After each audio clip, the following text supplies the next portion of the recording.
Hello guys, ए plus प्रतिभा classes में आपका फिर से स्वागत है। और आज हम पढ़ने जा रहे हैं राजस्थान के प्रसिद्ध क्रांतिकारी एवं स्वतंत्रता सेनानी। तो हमारा टॉपिक चल रहा था, कुछ हमने इसमें से पढ़ भी लिए थे। तो आज बात करते हैं, आगे लिखिए क्या कहा था मैंने। आगे क्या पढ़ना है? गोपाल सिंह खरवा। तो आप हेडिंग लगा लीजिए, राव गोपाल सिंह खरवा लगाइए। राव गोपाल सिंह खरवा, राव गोपाल सिंह खरवा।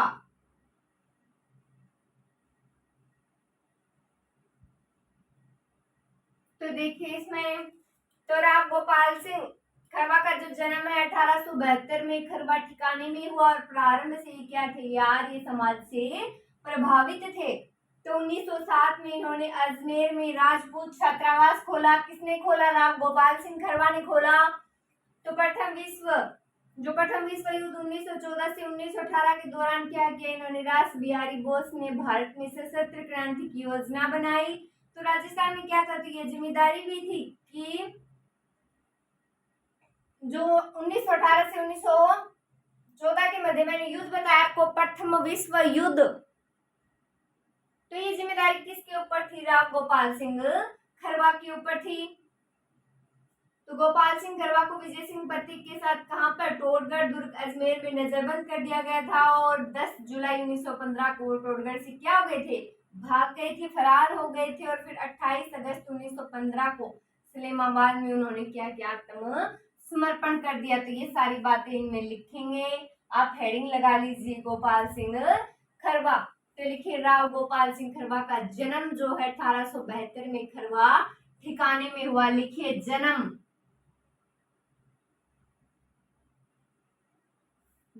लिखिए 1872 ईस्वी है। 1872 ईस्वी कहाँ हुआ? खरवा ठिकाने में जन्मे। लिख लीजिए खरवा ठिकाना, कहाँ जन्मे? खरवा ठिकाने में जन्मे। तो ये आरंभ से यार ये समाज से प्रभावित थे। 1907 में क्या किया इन्होंने? अजमेर में राजपूत छात्रावास खोला। ये बात नोट कर लीजिए, 1907 में इन्होंने, लिखिए 1907 में इन्होंने 1907 में इन्होंने अजमेर में, लिखें अजमेर में राजपूत छात्रावास खोला। राजपूत छात्रावास खोला। तो 1907 में क्या खोला उन्होंने? अजमेर में राजपूत छात्रावास खोला। तो आगे लिखेंगे प्रथम विश्व युद्ध 1914 से 1918 के दौरान। तो इतनी बात समझ में आ गई। जन्म कहाँ हुआ? 1872 ईस्वी खरवा ठिकाना। ईस्वी कब? 1872 और खरवा ठिकाने में हुआ। तो 1907 में इन्होंने अजमेर में राजपूत छात्रावास खोला। कहाँ खोला? अजमेर में खोला। क्या खोला? राजपूत छात्रावास खोला। और कब खोला? ईस्वी है 1907। तो आगे देखते हैं, इतनी बात नोट कर ली। अब आगे देखिए, नई लाइन से लिखना स्टार्ट कीजिए गोपाल सिंह खरवा में। तो लिखिए प्रथम विश्व युद्ध, लिखें प्रथम विश्व युद्ध।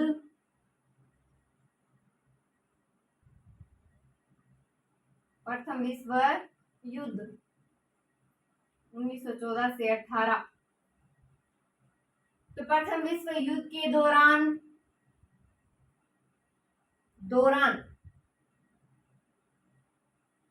रास बिहारी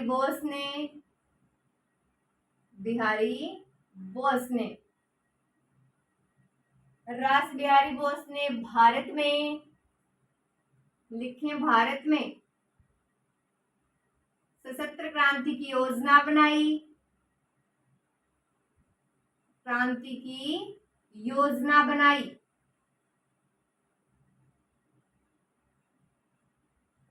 क्रांति की योजना बनाई।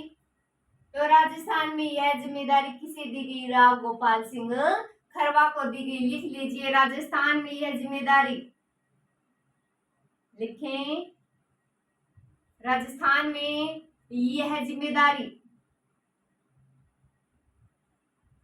जिम्मेदारी गोपाल सिंह खरबा को दी गई।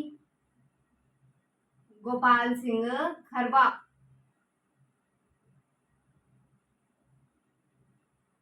नोट कीजिए किसे दी गई? गोपाल सिंह खरबा को दी गई। किंतु क्रांति के संदेशवाहक मणिलाल के विश्वासघात के कारण गोपाल सिंह गिरफ्तार हो गए और योजना विफल हो गई। तो ये बात लिखेंगे। लिखे किंतु क्रांति के जो क्रांति का संदेश दे रहे थे, लिखे किंतु क्रांति के संदेशवाहक, क्रांति के संदेशवाहक कौन है? मणिलाल। लिखे मणिलाल के विश्वासघात के कारण, विश्वासघात के कारण गोपाल सिंह गिरफ्तार हुए। लिखें गोपाल सिंह गिरफ्तार हुए।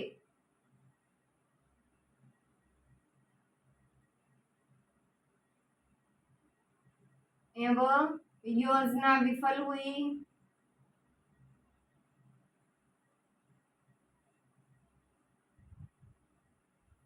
तो देखिए प्रथम विश्व युद्ध तिथि क्या है? 1914 से 1917, 1914 से 1918, 17-18 भी मिल जाती है। तो प्रथम विश्व युद्ध के दौरान किसने? रास बिहारी बोस ने भारत में सशस्त्र क्रांति की योजना बनाई। किसने बनाई? रास बिहारी बोस ने बनाई। तो जो राजस्थान है उसमें जिम्मेदारी किसे दे दी गई? तो गोपाल सिंह खरवा को दी गई। फिर से सुनिए किसकी जिम्मेदारी दी गई? तो प्रथम विश्व युद्ध के दौरान रास बिहारी बोस ने भारत में सशस्त्र क्रांति की योजना बनाई और राजस्थान में यह जिम्मेदारी किसे दी गई? गोपाल सिंह खरवा को। तो ये रास बिहारी बोस पूरे भारत में तो अकेले नहीं हो सकते, इसीलिए उन्होंने अलग अलग ठिकानों पर अलग अलग ये नियुक्त किए। तो राजस्थान में नियुक्त कौन किए गए? गोपाल सिंह खरवा को दी गई ये जिम्मेदारी। किंतु क्रांति के संदेशवाहक कौन थे? मणिलाल। क्या नाम था? मणिलाल। तो उनके विश्वासघात के कारण गोपाल सिंह खरवा क्या हो गए? गिरफ्तार हो गए और योजना विफल हो गई, यानी कि सफल नहीं हुई, विफल हो गई। तो आगे देखिए, इनमें नोट करना है। आगे नई लाइन से लिखेंगे, गोपाल सिंह खरवा में लिखना है। लिखें आगे, गोपाल सिंह खरवा को विजय सिंह पथिक के साथ। लिखें, लिखिए गोपाल सिंह खरवा, गोपाल सिंह खरवा को विजय सिंह पथिक के साथ, विजय सिंह पथिक के साथ टोडगढ़ दुर्ग,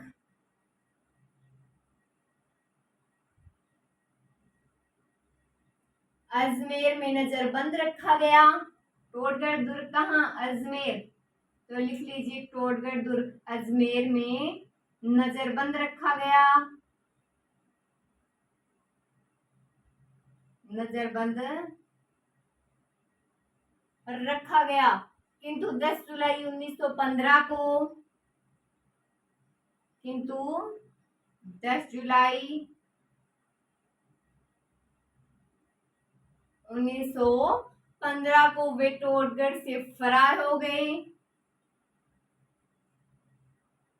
टोडगढ़ अजमेर से फरार हो गए, फरार हो गए। और बाद में 28 अगस्त 1915 को इस्लामाबाद में क्या किया? आत्मसमर्पण कर दिया। लिख लीजिए बाद में 28 अगस्त 1915 को, 28 अगस्त 1915 15 को इस्लामाबाद में, लिखें इस्लामाबाद में आत्मसमर्पण कर दिया, आत्मसमर्पण कर दिया। दोहराइए एक बार ये बात। तो गोपाल सिंह खरवा को विजय सिंह पथिक के साथ दुर्ग कौन सा है? टोडगढ़ दुर्ग। कौन सा है दुर्ग? टोडगढ़ दुर्ग। तो कहाँ रखा गया? नजरबंद रखा गया टोडगढ़ दुर्ग में। तो अजमेर में नजरबंद रखा गया और 10 जुलाई 1915 को क्या हो गया? वे टोडगढ़ से फरार हो गए। कौन हो गए? गोपाल सिंह खरवा, विजय सिंह पथिक को रखा गया था और वे फरार हो गए। और बाद में 28 अगस्त 1915 को 28 अगस्त 1915 को इस्लामाबाद में उन्होंने क्या कर दिया? आत्मसमर्पण कर दिया। क्या किया? आत्मसमर्पण। अब आगे देखेंगे नई लाइन से, एक बार फिर से दोहरा लीजिए आप। तो देखिए कर लिया रिवाइज, अब आगे देखते हैं, नोट कर लीजिए आप साथ साथ।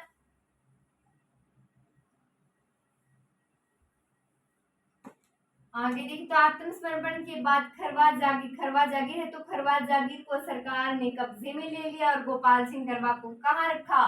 तिहाड़ जेल में रखा। 1920 में जेल से रिहा होकर रचनात्मक कार्यों में क्या हो गए? वो संलग्न हो गए। तो ये बात नोट करेंगे। लिखिए आत्मसमर्पण के बाद, लिखें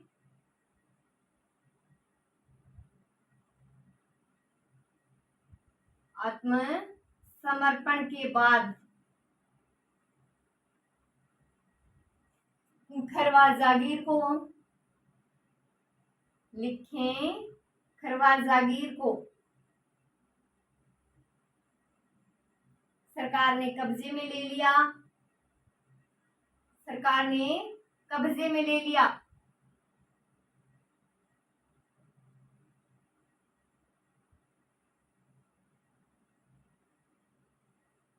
कब्जे में ले लिया तथा गोपाल सिंह को तिहाड़े जेल में रखा गया। लिखें तथा गोपाल सिंह को, तथा गोपाल सिंह को तिहाड़ जेल में रखा गया।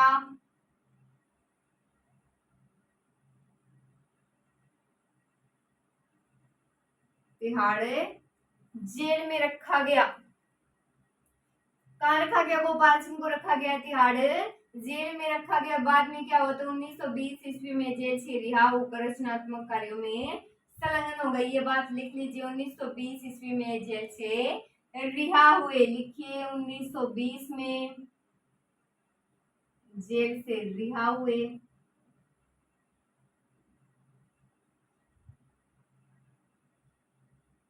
तो देखिए आत्मसमर्पण के बाद खरवा क्या है? खरवा जागीर। तो खरवा जागीर को सरकार ने कब्जे में ले लिया और गोपाल सिंह को तिहाड़े जेल में रखा गया। 1920 में जेल से क्या हो गए? रिहा हो गए। तो आगे लिखे सागरमल गोपा प्रसिद्ध स्वतंत्रता सेनानी है, क्रांतिकारी है। लिखेंगे सागरमल गोपा भी पढ़ लिया, गोपाल सिंह खरवा। तो लिखें सागरमल गोपा।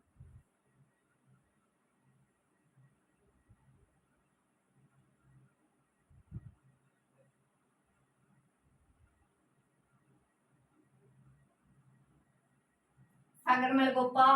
तो जैसलमेर में जन जागृति का जो श्रेय है वो किसे जाता है? सागरमल गोपा को जाता है। तो इन्होंने जो अत्याचारी निरंकुश राजा से क्या किया? कड़ा विरोध किया और जैसलमेर राज्य में राजनीतिक चेतना उत्पन्न करने के साथ साथ जो शिक्षा है उसका भी प्रचार प्रसार किया इन्होंने।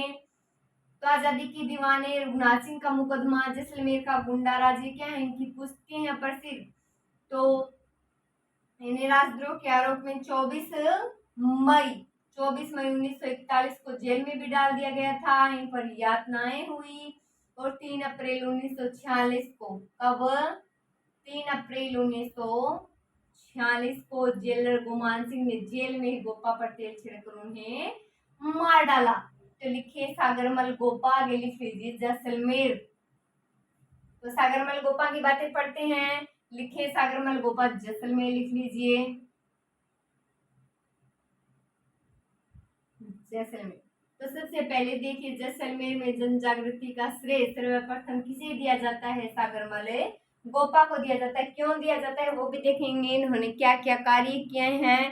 तो लिखें जैसलमेर में, लिखिए जैसलमेर में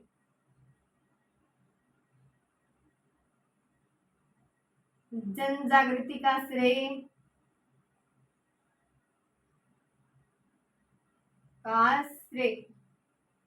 तो जैसलमेर में जन जागृति का श्रेय सर्वप्रथम सागरमल गोपा को जाता है। लिखें सर्वप्रथम सागरमल गोपा,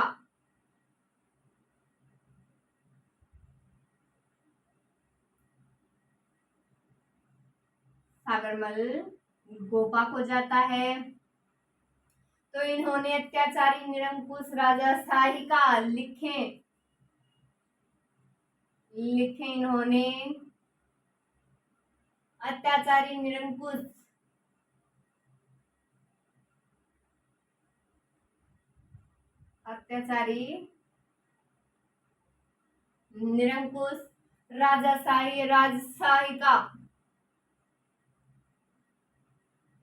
राजशाही का कड़ा विरोध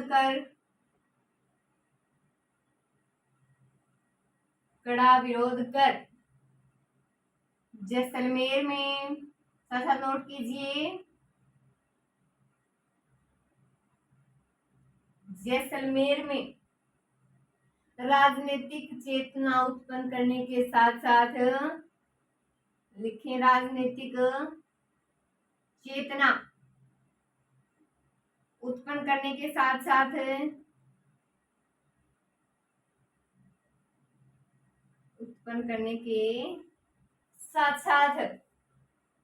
क्या क्या शिक्षा पर, जो शिक्षा का प्रसार है, शिक्षा के प्रसार है उस पर विशेष जोर दिया। तो लिख लीजिए साथ साथ, शिक्षा प्रसार पर विशेष जोर दिया, शिक्षा प्रसार पर विशेष जोर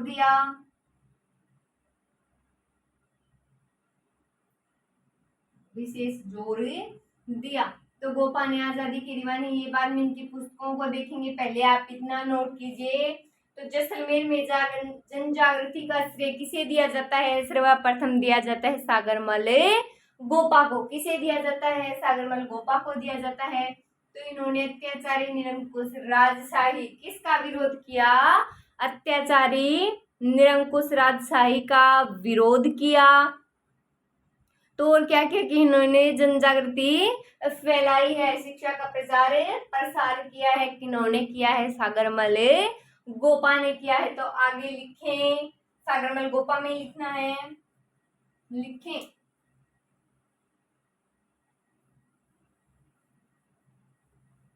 लिखिए गोपा ने आजादी के दीवाने,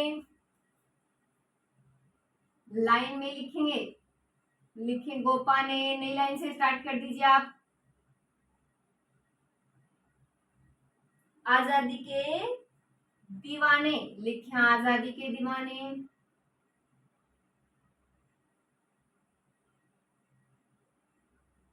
आजादी के दीवाने रघुनाथ सिंह का मुकदमा,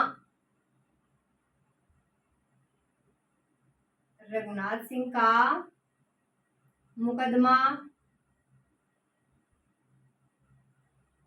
रघुनाथ सिंह का मुकदमा। जैसलमेर का गुंडाराज,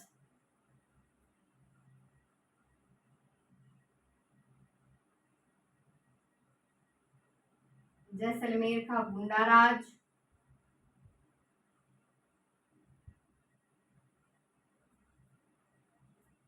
तो पुस्तकें छुपवाकर वितरित की, जिनमें क्या था? जैसलमेर राजशाही के काले कारनामों की जो लंबी सूची थी वो थी, और उनकी कूट कटुआलोचना भी थी। तो इसके लिए इनको राजकोप का भाजन बनाना पड़ा। क्या बनना पड़ा इनको? राजकोप का भाजन। तो राजद्रोह के आरोप लगा इन पर। क्या लगा? राजद्रोह का आरोप। तो आप इतनी बात नोट कीजिए, पहले गोपा ने आजादी के दीवाने, रघुनाथ सिंह का मुकदमा, जैसलमेर में गुंडाराज। पुस्तकें छुपवाकर वितरित की। पुस्तकें छपवाकर वितरित की।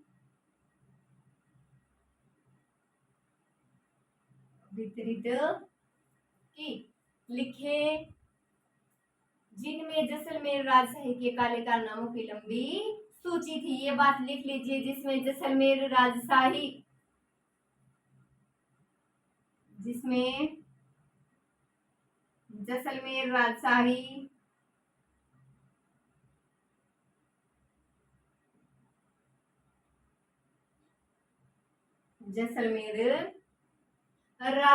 के काले कारनामों की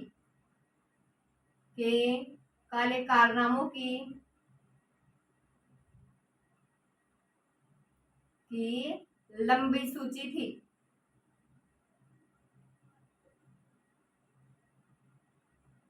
तो देखिए सागरमल गोपा पढ़ रहे हैं, तो गोपा ने आजादी के दीवाने रघुनाथ सिंह का मुकदमा जैसलमेर का गुंडाराज पुस्तकें छुपवाकर वितरित की, जिनमें जैसलमेर राजशाही के काले कारनामों की लंबी सूची थी। इतनी बात नोट कर ली। अब आगे देखते हैं, साथ साथ नोट करते रहिए आप भी। तो देखिए आगे, लिखें इन्हें राजद्रोह के आरोप में। लिखेंगे इन्हें राजद्रोह के आरोप में।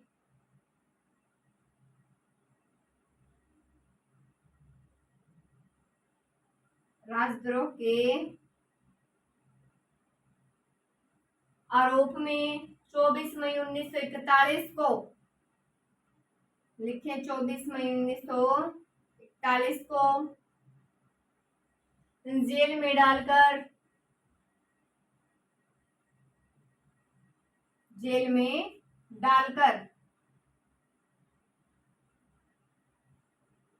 इन पर अमानवीय अत्याचार किए गए। लिखें इन पर अमानवीय कठोर अत्याचार किए गए। तो सागरमल गोपा ने स्वयं के साथ हुए अमानवीय व्यवहार के बारे में जयनारायण व्यास को क्या भेजे? पत्र भेजे। लिखे सागरमल गोपा ने स्वयं के साथ हुए। लिखिए सागरमल गोपा ने स्वयं के साथ हुए, जो उसके खुद के साथ यात्राएं हुई थी, स्वयं के साथ हुए अमानवीय व्यवहार के बारे में। लिखें अमानवीय व्यवहार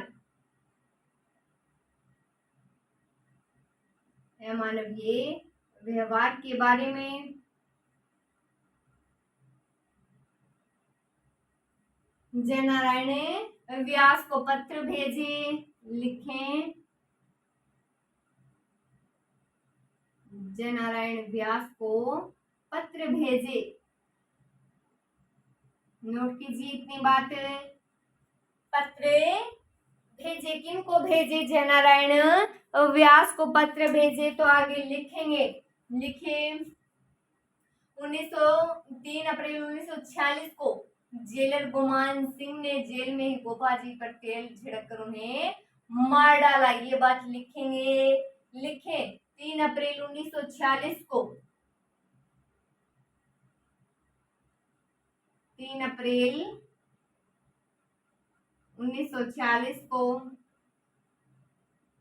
3 अप्रैल 1946 को जेलर गुमान सिंह ने। लिखें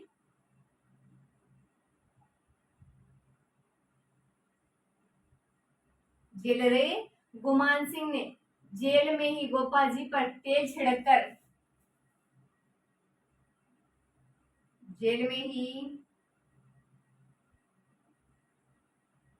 गोपा जी पर तेल छिड़ककर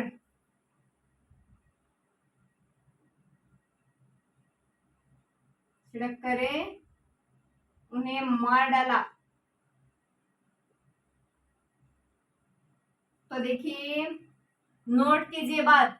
तो इन्हें राजद्रोह के आरोप में किन की बात हो रही है? बात हो रही है सागरमल गोपा की। तो सागरमल गोपा पर 24 मई 1941 को राजद्रोह के आरोप में इन्हें जेल डाला गया। कब? 24 मई 1941। फिर से बोलिए, 24 मई 1941। तो जेल में डालकर इन पर अमानवीय अत्याचार किए गए, यातनाएं दी गई इन्हें कठोर। तो सागरमल गोपाल से के साथ जो व्यवहार हुआ है, अमानवीय व्यवहार हुआ है, उसके पत्र किसको भेजे? जयनारायण व्यास को। तो 3 अप्रैल 1946 को। जेलर का नाम था गुमान सिंह। क्या नाम था जेलर का? गुमान सिंह। तो बात है 3 अप्रैल की। 3 अप्रैल 1946 को जेलर गुमान सिंह ने जेल में ही गोपाल जी पर तेल डालकर उन्हें मार डाला। तो इस घटना से निरंकुश शासन विरोध जो है वो थोड़ा जल्दी हो गया। तो लिखेंगे आप बाल मुकुंद बिसा जोधपुर। तो लिखें, हेडिंग लगाइए। बात हो गई। अब आगे लिखिए, लिखें बाल मुकुंद बिसा जोधपुर।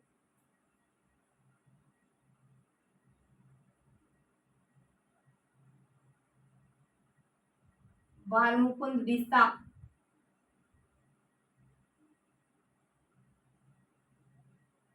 लिखें बाल मुकुंद बिसा जोधपुर।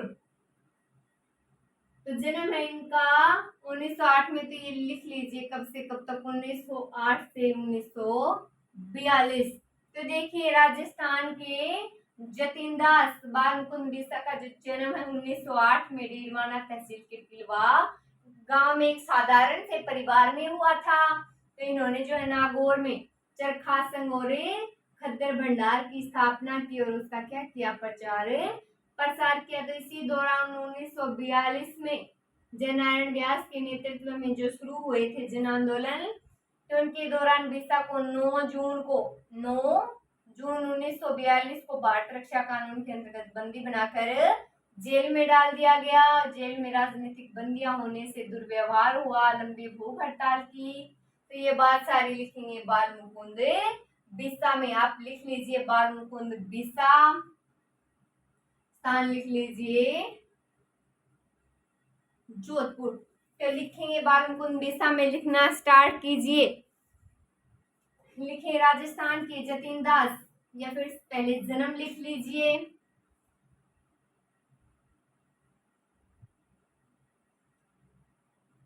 जन्म लिखे 1908 में डीडवाना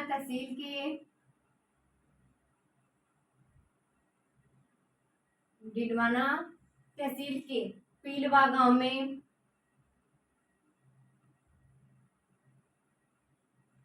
पीलवा गांव में 1908 ईस्वी में डीडवाना तहसील के पीलवा गांव में हुआ। तो राजस्थान के जतिन दास, उपनाम भी लिख सकते हैं राजस्थान के जतिन दास, उपनाम में लिखिए।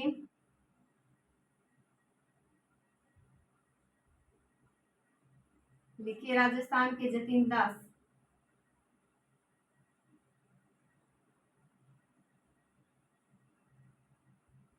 जतिन दास। तो इन्होंने नागौर में चरखा संघ एवं खद्दर भंडार की स्थापना की। लिखे इन्होंने नागौर में, लिखिएगा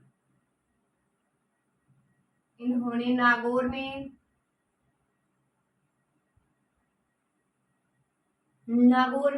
लिखिए चरखा संघ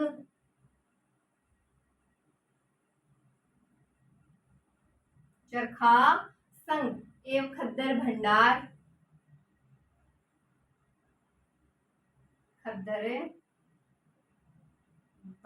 की स्थापना की।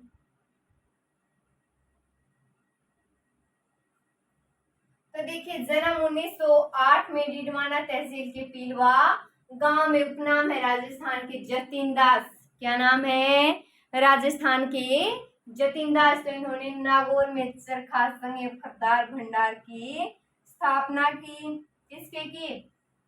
तो देखिए जन्म 1908 में डीडवाना तहसील के पीलवा गांव, डीडवाना तहसील के पिलवा गांव में।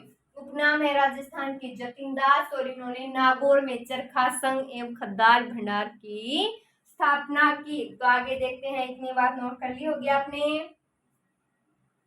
इन्हीं में देखेंगे आगे। तो लिखें 1942 ईस्वी में जय नारायण व्यास के नेतृत्व में, लिखे 1942 में जय नारायण व्यास के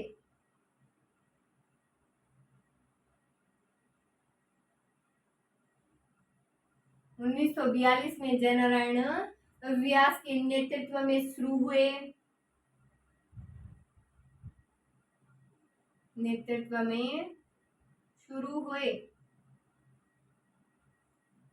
जन आंदोलन के दौरान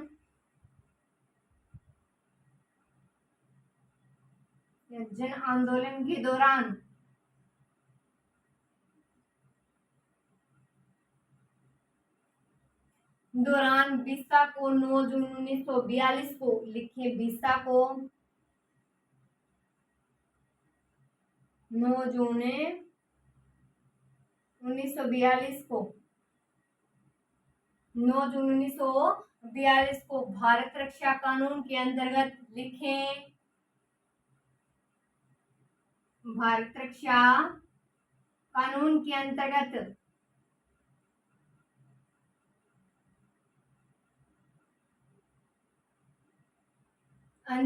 बंदी बनाकर जेल में डाल दिया गया। बंदी बनाकर जेल में डाल दिया गया।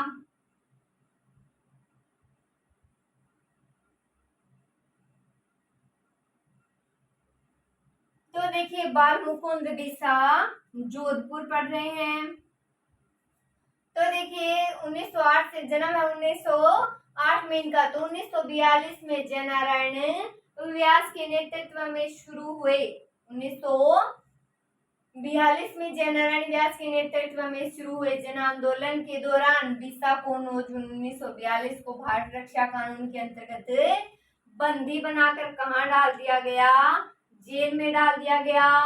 तो जेल में इन्होंने लंबी भूख हड़ताल की और जेल में बंदियों के दमन और हड़ताल में बिसा क्या हो गए? बहुत कमजोर हो गए और उन पर लू का प्रकोप भी हो गया था। गर्मी का समय था। तो 19 जून को उन्हें वार्ड से जेल में अस्पताल में भिजवाया गया और अधिकारियों की लापरवाही के कारण उसी दिन उनका निधन हो गया। सीधी ये निधन वाली बात नोट करेंगे, बीच वाली बात परीक्षा में नहीं पूछी जाती। तो जो परीक्षा की दृष्टि से इम्पोर्टेंट है वही पढ़ेंगे। लिखे 1942 में जय नारायण व्यास के नेतृत्व में शुरू हुआ था जन आंदोलन। तो बिसा को 9 जून 1942 को, तारीख थोड़ा याद रखिए, 9 जून 1942 को भारत रक्षा कानून के अंतर्गत बंदी बनाकर जेल में डाल दिया गया। तो ये बात लिखेंगे सीधा। 19 जून को उन्हें वार्ड से जेल अस्पताल में भिजवाया गया, जहां अधिकारियों की लापरवाही के कारण उसी दिन उनका निधन हो गया। ये बात लिखेंगे।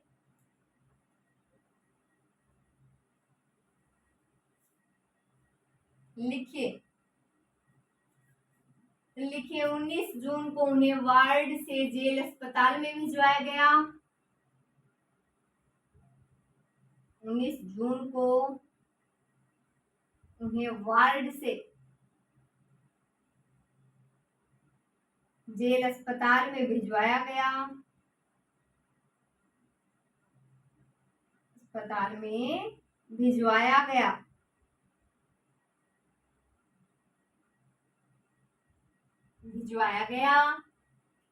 तो आगे लिखिए, जहां अधिकारियों की लापरवाही के कारण, लिखें जहां अधिकारियों की लापरवाही के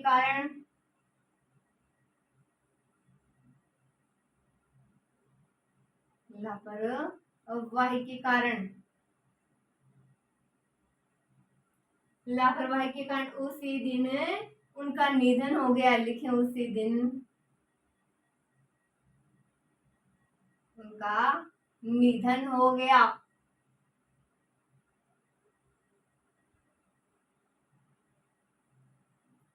तो बिरसा के निधन का समाचार समूचे नगर में बिजली की तरह फैल गया। तो देखते ही देखते जैसे अस्पताल के सामने लोगों की भीड़ इकट्ठा हो गई।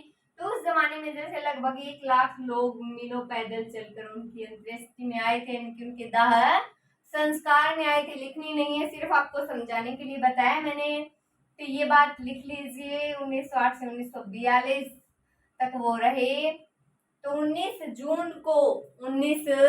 जून को वाराणसी जेल अस्पताल में उन्हें भिजवाया गया, जहां अधिकारियों की लापरवाही के कारण उसी दिन उनका निधन हो गया। कब हो गया? 19 जून को।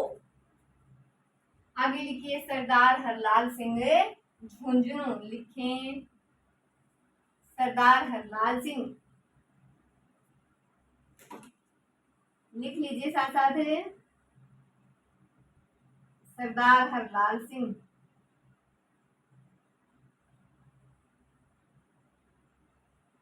झुंझुनू।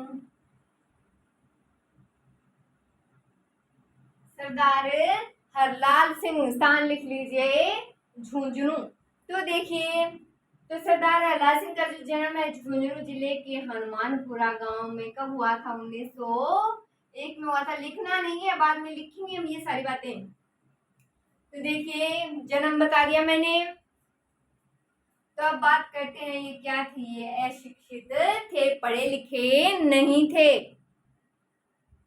तो इन्होंने क्या किया था? जागीरदारों का जो जागीरदार थे उनके जुल्मों का डटकर इन्होंने विरोध किया, और किसान एवं प्रजामंडल आंदोलन में भी इन्होंने भूमिका निभाई। विद्यार्थी भवन झुंझुनू की स्थापना और राजनीतिक सामाजिक गतिविधियों का उसको केंद्र बनाया। तो ये सारी बातें लिखेंगे हम सरदार हरलाल सिंह झुंझुनू। तो लिखें सरदार हरलाल सिंह झुंझुनू। लिखें में जन्म लिखिए सबसे पहले,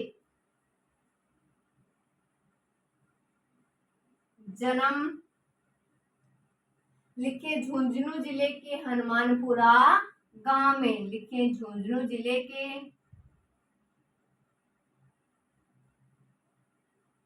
हनुमानपुरा गांव में, हनुमानपुरा गांव में हुआ कब? 1901 में। समझ में आ रही है? ईस्वी 1901 है। 1901 में हुआ। तो ये क्या थे? अशिक्षित थे। तो ये बात लिख लीजिए, ये अशिक्षित थे, ये अशिक्षित थे, अशिक्षित थे। तो हरलाल सिंह ने रियासती व जागीरदारी जुल्मों का डटकर विरोध किया। तो किसान एवं प्रजामंडल आंदोलन में इन्होंने सक्रिय भूमिका निभाई। ये बात लिख लीजिए, किसान एवं प्रजामंडल आंदोलन में।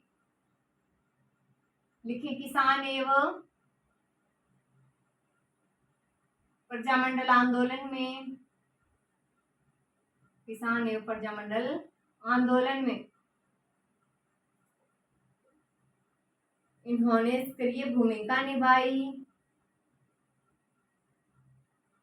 सक्रिय भूमिका निभाई, सक्रिय भूमिका निभाई।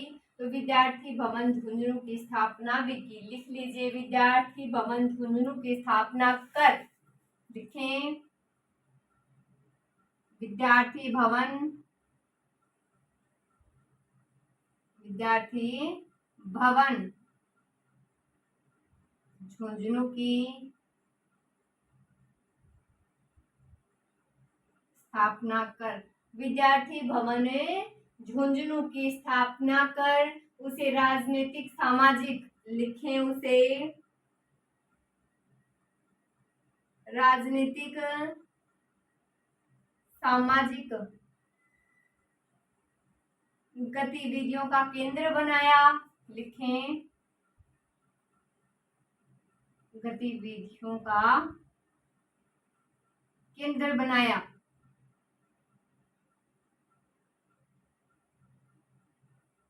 केंद्र बनाया। तो ये बात लिख लीजिए। तो इसी केंद्र से उन्होंने किसान आंदोलन का संचालन किया। तो कुशल नेतृत्व के कारण उनकी सहयोगी ने उन्हें सरदार की उपाधि दी। तो ये बात नोट करेंगे। पहले ये इतनी बात नोट करिए। जन्म झुंझुनू जिले के हनुमानपुरा गांव में 1901 ईस्वी में। कब? झुंझुनू जिले में हनुमानपुरा गांव में ईस्वी है 1901। तो अशिक्षित थे ये। तो किसान एवं प्रजामंडल आंदोलन में इन्होंने सक्रिय भूमिका निभाई और विद्यार्थी भवन झुंझुनू की स्थापना कर उसे राजनीतिक और जो सामाजिक गतिविधियों था उनका केंद्र बनाया। तो लिखेंगे इसी केंद्र से उन्होंने किसान आंदोलन का संचालन किया। लिखे इसी केंद्र से उन्होंने किसान आंदोलन का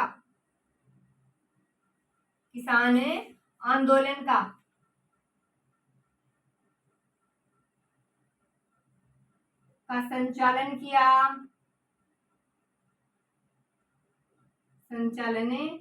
किया। और कुशल नेतृत्व के कारण, लिखे कुशल नेतृत्व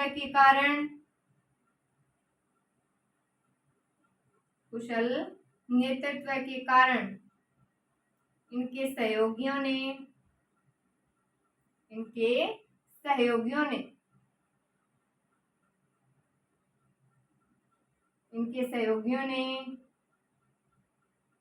इन्हें किसकी उपाधि दी? तो लिख लीजिए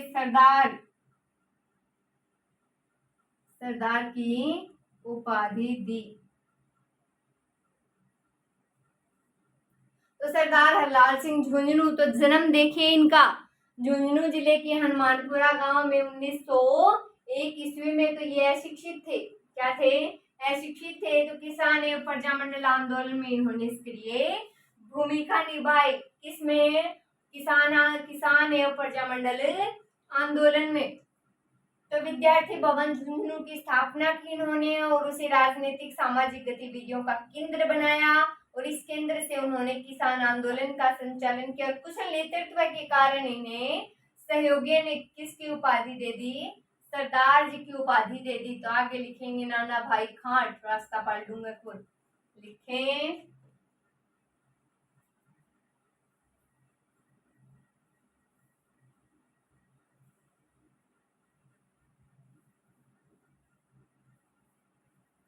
लिखिए आगे नाना भाई खाट।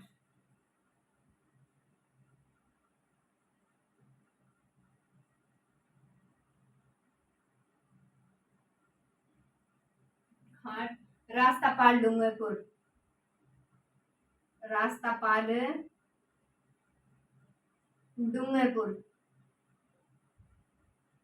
तो देखिए नाना भाई खाट, रास्तापाल, डूंगरपुर। तो देखिए इसमें तो डूंगरपुर प्रजामंडल के उत्तरदायी शासन की स्थापना रियासती अत्याचारों के विरुद्ध 1947 ईस्वी में इन्होंने आंदोलन चलाया। तो जिसे माणिक्य लाल वर्मा का निर्देशन प्राप्त था। तो रास्तापाल के थे नाना भाई खाट। तो इन्होंने क्या प्रतिज्ञा की? जब तक मेरी जान रहेगी मैं अपने गांव रास्तापाल की पाठशाला बंद नहीं होने दूंगा। तो इस निर्णय की जानकारी पड़ गई किसे? जागीरदार ने रियासत को दे दी। तो पुलिस सुप्रिंटेंडेंट ने जिला मजिस्ट्रेट पाठशाला को जबरन बंद कराने के लिए 18 जून 1947 को कहाँ पहुंच गए? दल बदल सहित रास्ता गोपाल गांव में पहुंच गए। तो नाना भाई खाट उन्होंने क्या उत्तर दिया? उन्होंने कहा प्रजामंडल के आदेश से पाठशाला बंद की जा सकती है। तो मजिस्ट्रेट ने कहा मैं महारावल, जो महाराजा से बड़ा, तो मैं महारावल से आदेश लेकर आया हूँ। तो नाना भाई ने कहा महारावल का आदेश मैं नहीं मानूंगा। तब डंडों और बंदूकों और कुंदों से पाठशाला के आंगन में नाना भाई खाट की निर्मम पिटाई की गई और बंदूकों के प्रहारों से वो घायल हो गए और चिर निद्रा में सो गए। तो ये बात नोट करेंगे। लिखें नाना भाई खाट। तो नाना भाई खाट, रास्तापाल, डूंगरपुर, जो परीक्षा की दृष्टि से इंपॉर्टेंट है वही बातें लिखेंगे। तो लिखिए डूंगरपुर प्रजामंडल ने उत्तरदायी शासन की स्थापना। लिखिए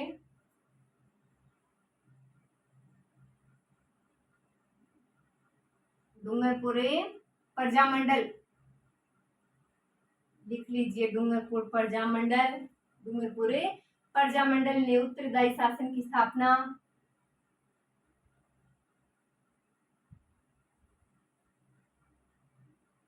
शासन की स्थापना एवं रियासती अत्याचारों के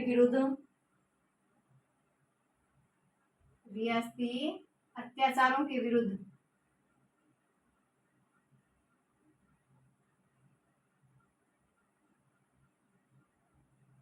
विरुद्ध 1947 ईस्वी में आंदोलन चलाया।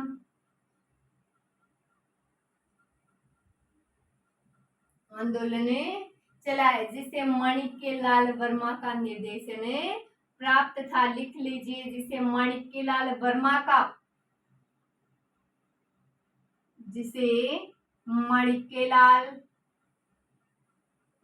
का निर्देशन प्राप्त था।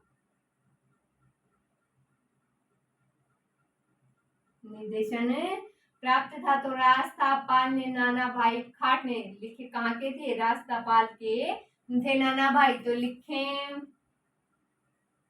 किसका निर्देशन प्राप्त था? उससे निर्देशन प्राप्त था माणिक के लाल और वर्मा का। तो आगे लिखे रास्तापाल के नाना भाई खाट ने। लिखे रास्तापाल के नाना भाई खाट ने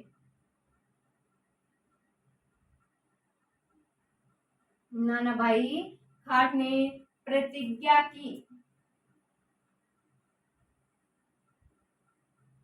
इन्होंने प्रतिज्ञा की। क्या प्रतिज्ञा की? कि जब तक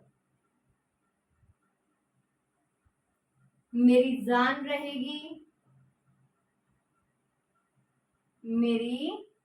रहेगी मैं अपने गांव रास्तापाल की पाठशाला बंद नहीं होने दूंगा। लिखिए, तब तक मैं अपने गांव रास्तापाल की पाठशाला बंद नहीं होने दूंगा।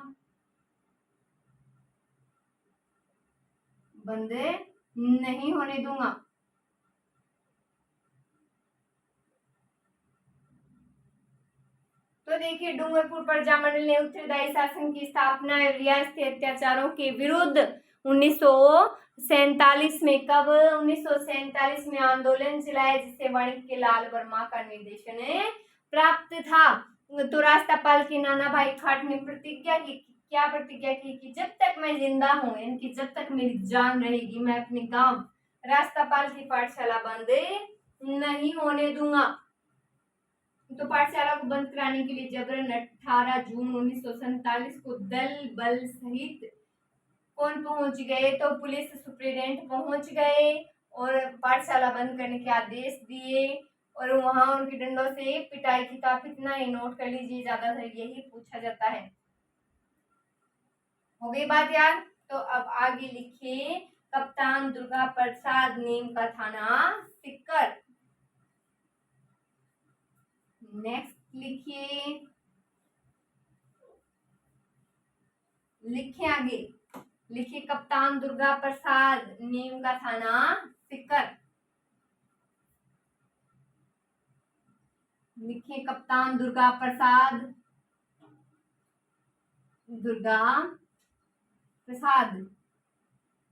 आगे लिख लीजिए, नीम का थाना सिक्कर।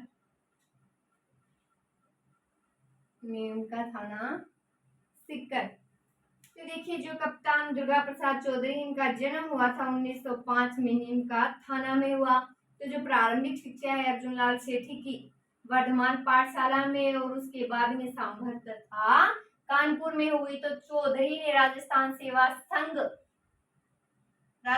संघ के अंतर्गत बिजोलिया में कार्य किया और 1930 में स्वाधीनता आंदोलन में शामिल हो गए। तो 1930 से 1947 तक राष्ट्रीय आंदोलन में भाग लेने के कारण अनेक बार ये जेल भी गए। तो दुर्गा प्रसाद चौधरी ने एक पत्रकार के रूप में अपनी पहचान बनाई। तो अजमेर से जयपुर से प्रकाशित दैनिक नवज्योति का लंबे समय तक इन्होंने संपादन किया। तो सारी बातें नोट करेंगे, आप लगा लीजिए हेडिंग कप्तान दुर्गा प्रसाद।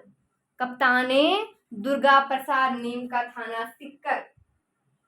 तो लिखिए कप्तान दुर्गा प्रसाद चौधरी का जन्म लगाकर लिखिए 1905 में।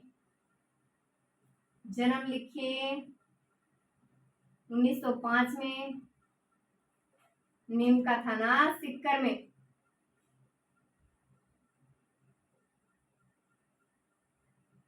जन्म नीम का थाना सिक्कर। तो इनकी प्रारंभिक शिक्षा अर्जुनलाल सेठी के वर्धमान पाठशाला में लिखेंगे। लिखें इनकी प्रारंभिक शिक्षा, इनकी प्रारंभिक शिक्षा अर्जुनलाल सेठी की। लिखें अर्जुनलाल सेठी की वर्धमान पाठशाला,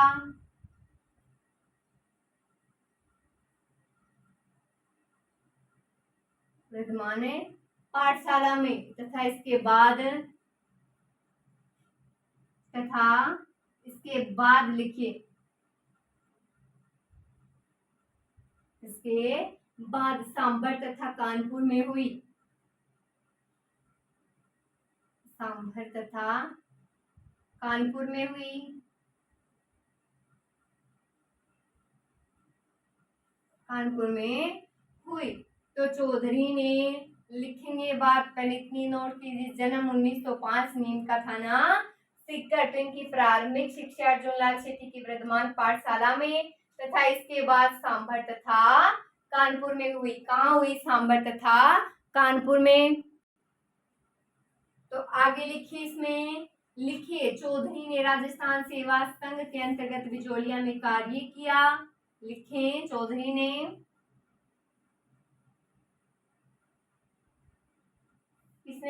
चौधरी ने राजस्थान सेवा संघ के अंतर्गत। लिखें राजस्थान सेवा संघ के अंतर्गत। लिखें राजस्थान सेवा संघ के अंतर्गत बिजोलिया में कार्य किया। लिखें बिजोलिया में कार्य किया और 1930 ईस्वी में। लिखिए 1930 ईस्वी में, 1930 ईस्वी में स्वाधीनता आंदोलन में शामिल हो गए। लिखिए स्वाधीनता आंदोलन में शामिल हो गए। तो देखिए जन्म 1905, नेम का थाना सिक्कर। तो इनकी प्रारंभिक शिक्षा है वो अर्जुनलाल सेठी की वर्धमान पाठशाला और इसके बाद सांभर तथा कानपुर में हुई। तो राजस्थान सेवा संघ के अंतर्गत बिजोलिया में कार्य किया चौधरी ने और 1930 में स्वाधीनता आंदोलन में शामिल हो गए। ये बात आगे लिखेंगे। आगे लिखिए, इसमें कप्तान दुर्गा प्रसाद में लिखना है। लिखें 1930 से 1947 ईस्वी तक। लिखें 1930 से 1947 ईस्वी तक राष्ट्रीय आंदोलन में भाग लेने के कारण, राष्ट्रीय आंदोलन में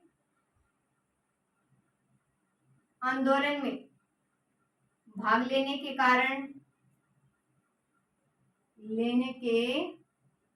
कारण अनेक बार जेल गए। अनेक बार जेल भी गए। तो आगे लिखिए दुर्गा प्रसाद चौधरी ने एक पत्रकार के रूप में अपने जीवन की पहचान बनाई। आगे लिखेंगे, इनमें पहले लाइन नोट कीजिए। 1930 से 1947 तक राष्ट्रीय आंदोलन में भाग लेने के कारण क्या गए? अनेक बार कप्तान दुर्गा प्रसाद जो है वो जेल गए। तो लिखें आगे, दुर्गा प्रसाद चौधरी ने एक पत्रकार के रूप में अपनी पहचान बनाई। लिखें इन्होंने एक पत्रकार के रूप में। लिखें एक पत्रकार के रूप में पत्रकार के रूप में अपनी पहचान बनाई।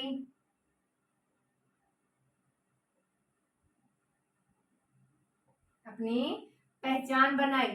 तो इन्होंने अजमेर और जयपुर से प्रकाशित, ये बात लिख लीजिए, लिखी इन्होंने अजमेर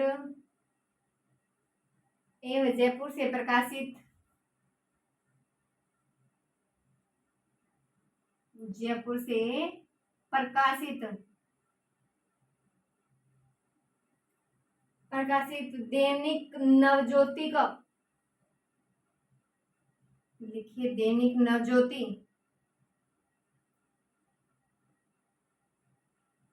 नवज्योति का लंबे समय तक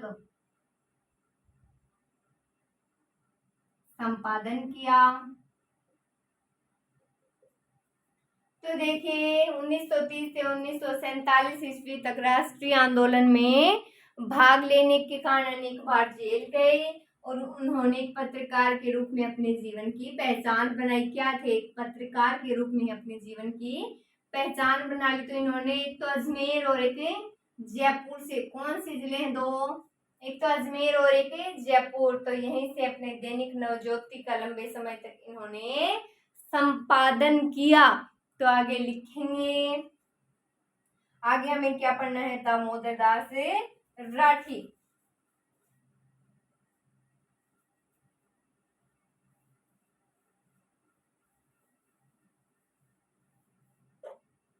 लिखें दामोदर दास राठी।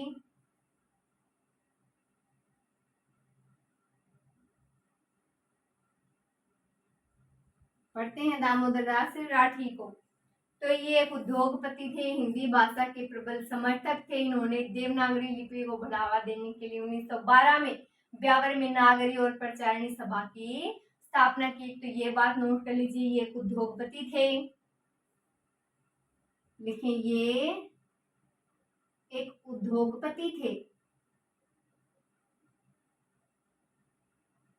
उद्योगपति थे।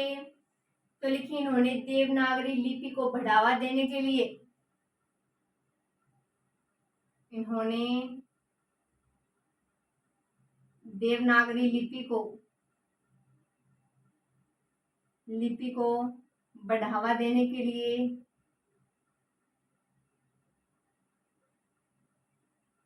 बढ़ावा देने के लिए 1912 में, कहां पर? ब्यावर में। लिखिए ब्यावर में नागरी प्रचारिणी सभा की स्थापना की।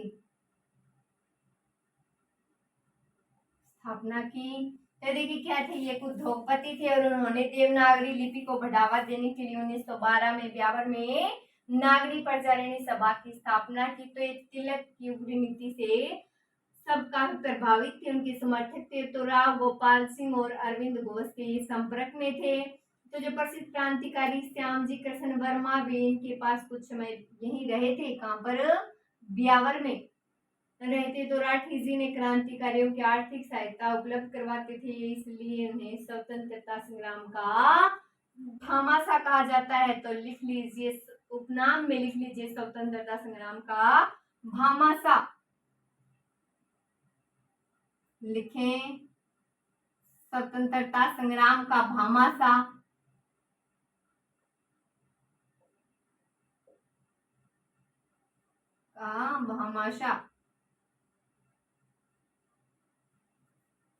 भामाशाह तो राठी जी ने ब्यावर में नव भारत विद्यालय एवं सनातन धर्म स्कूल की स्थापना की। ये बात इंपॉर्टेंट है, लिखिए इन्होंने ब्यावर में, लिखिए राठी जी ने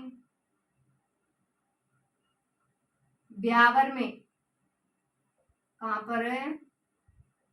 ब्यावर में नव भारत विद्यालय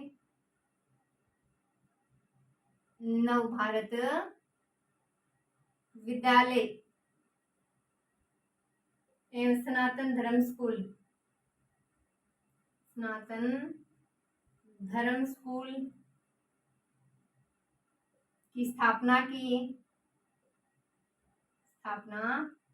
तो आगे हम पढ़ेंगे हरिभाऊ उपाध्याय। तो एक बार ये रीडिंग लगाइए। ये एक उद्योगपति थे। किसकी बात हो रही है? दामोदर दास राठी की बात हो रही है। तो उद्योगपति थे। इन्होंने देवनागरी लिपि को बढ़ावा देने के लिए 1912 में, कब? 1912 में ब्यावर में नागरी प्रचारणी सभा की स्थापना की। और उपनाम है इनका स्वतंत्रता संग्राम का भामाशाह कौन है? दामोदर दास राठी। तो राठी ने ब्यावर में नव भारत विद्यालय एवं स्नातन धर्म स्कूल की स्थापना की। आगे लिखेंगे हम, क्या पढ़ेंगे?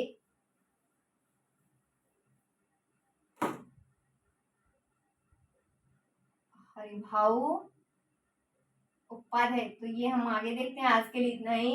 Thank you so much.